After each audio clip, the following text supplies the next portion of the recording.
साध संगत जी प्रेम से कहना धन निरंकार जी। साध संगत जी, आप सभी लोग सदगुरु माता जी की कृपा से अच्छे होंगे।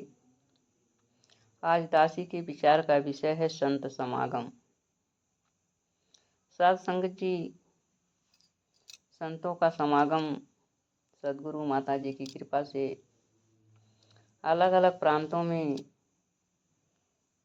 12 महीने चला करता है।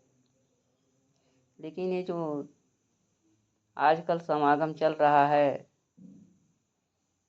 हरियाणा पंजाब के बीच समालखा के मैदान में, ये अंतर्राष्ट्रीय संत समागम कहा जाता है।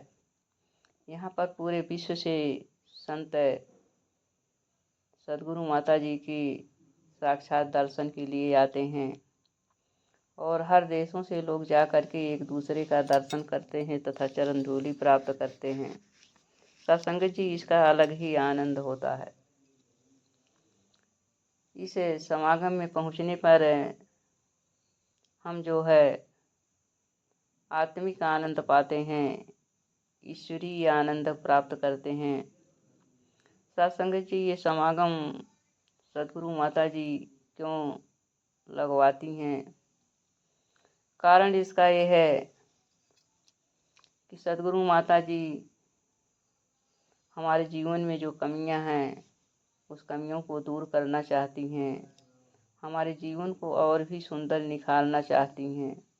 क्योंकि जब हम समागम में पहुंचते हैं तो वहाँ पर लाइनों में लग करके हमें हर कार्य करना पड़ता है। बिना लाइन के हम कोई भी काम नहीं कर पाते हैं। शौचालय से लेकर के कैंटीन में चाय पीने, नाश्ता करने तक लाइन से ही कार्य होता है, लाइन से ही हमें सब कुछ मिलता है।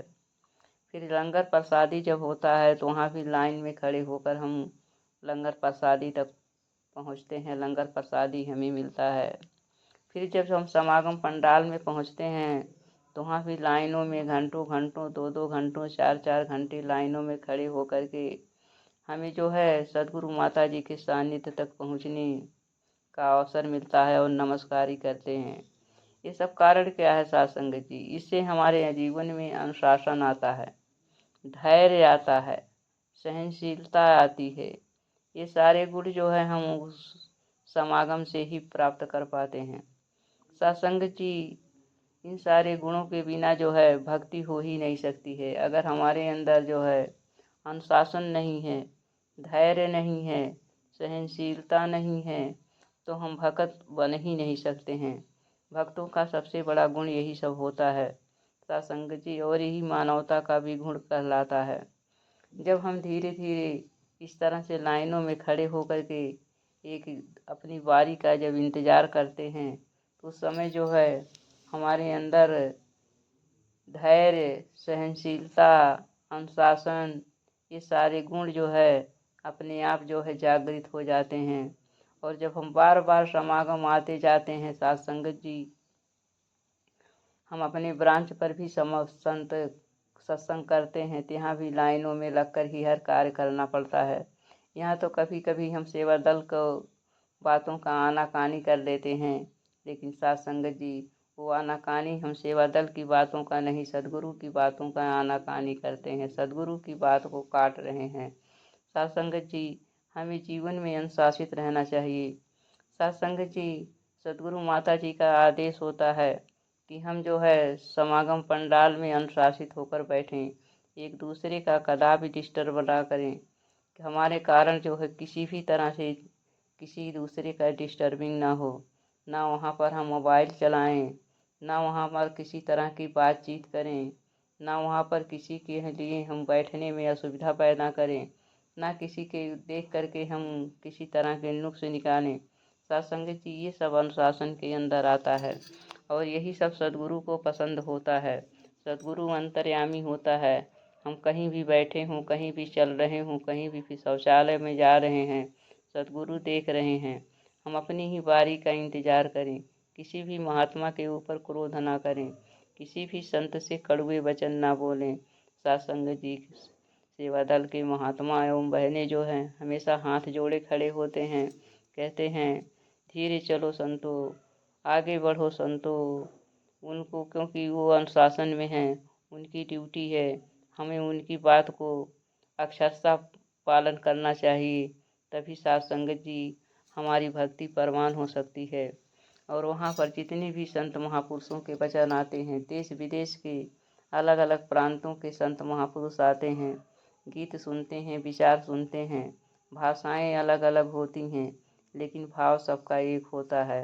हम उनके भाव को पढ़ते हैं।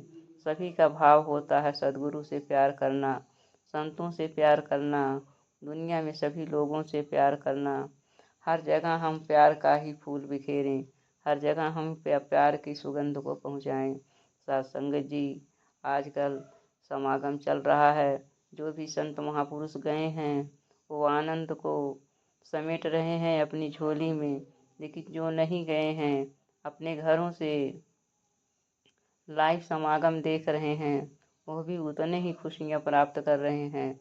और सद्गुरु जो होते हैं अपने वचन में स्वयं कहते हैं कि जो संत यहाँ पर आए हैं वो आशीर्वाद के पात्र हैं, और जो नहीं आए हैं घर में अपने घर वालों को भेज करके सेवा कर रहे हैं, वो उनसे पहले भी आशीर्वाद के पात्र बनते हैं। आइए साथ संगत जी, हमें जो है सद्गुरु द्वारा बताए हुए एक एक वचन का पालन करना चाहिए, अक्षरशः पालन करना चाहिए। तभी हमारे सद्गुरु खुश होते हैं, तभी हमारे ऊपर उनकी कृपा बरसती है। साथ संगत जी, कृपा हर पल इनकी बरस रही है, कृपा में कमी नहीं है। बशर्ते हम ही अपने दामन को छोटा कर लेते हैं, बशर्ते हम ही अपने पात्र को बंद करके रख लेते हैं। ईर्ष्या से, देश से, नफरत से, चुगली से। साथ संगत जी, इस तरह से हमारा जीवन जो है कष्टमय होता चला जाता है। तो साथ संगत जी, इस सद्गुरु को अगर खुश करना है तो उसी तरह से, जैसे एक प्रकार से एक लड़की अपने ससुराल जाती है, तो ससुराल पहुंचने के बाद जो है उसके पति के अनेक रिश्ते नाते होते हैं, माता होते हैं, पिता होते हैं, बहन भाई होते हैं, और भी रिश्ते नाते होते हैं। पति बता देते हैं कि ये रिश्ता है, और पत्नी जब सारे उनके रिलेटिव जितने भी सदस्य होते हैं सबका आदर सम्मान करती है, सत्कार करती है, सभी की भावनाओं को समझती है, किसी को पीड़ा नहीं पहुंचाती है, तो पति अपने पत्नी से बहुत प्रेम करता है, यहाँ तक कि उसको जो है घर की मालकिन बना देता है। ठीक उसी तरह से अगर हम सद्गुरु के बताए हुए रास्ते पर, सद्गुरु कह रहे हैं सभी से प्रेम करना है, तो हम सबसे प्रेम करें। किसी को भी किसी नीची दृष्टि से नहीं देखना है, तो हमें नहीं देखना है।